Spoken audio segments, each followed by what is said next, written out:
Under the surface, today's market reaction revealed something critical about how investors are shifting from fear of a supply crisis to the reality of a global policy response.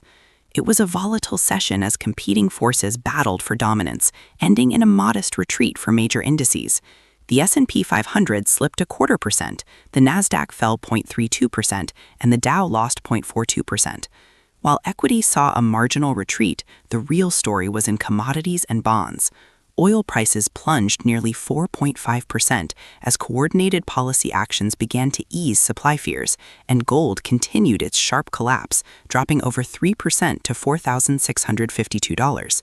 Meanwhile, the U.S. 10-year yield continued its steady climb, rising another 0.5% as the market accepted a higher-for-longer interest rate reality.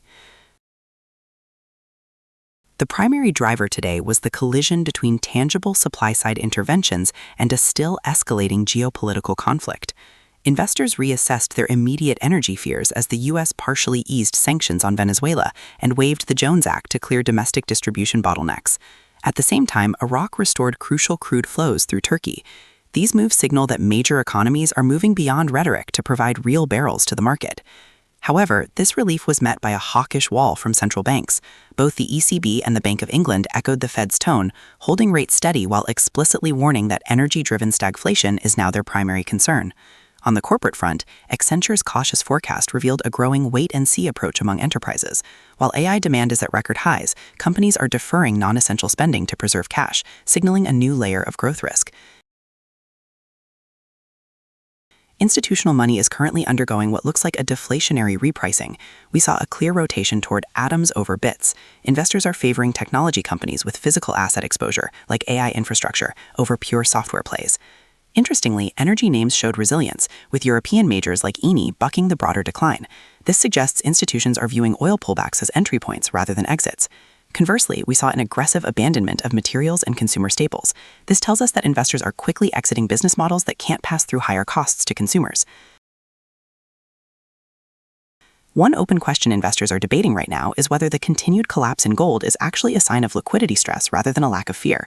Gold's failure to rally despite a weaker dollar suggests that highly leveraged players may be liquidating gold positions to cover margin calls and other assets.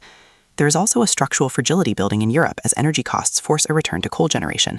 This isn't just a policy setback, it's an industrial adaptation that signals energy security now trumps all other goals, with long-term implications for European competitiveness. Today marks a short-term narrative adjustment within a confirmed regime shift. The adjustment is that governments can and will intervene on the supply side to cap oil's upside, but the underlying signal remains one of recessionary hawkishness.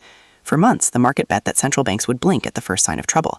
Today confirmed they are instead prepared to tighten into a slowdown to kill inflation.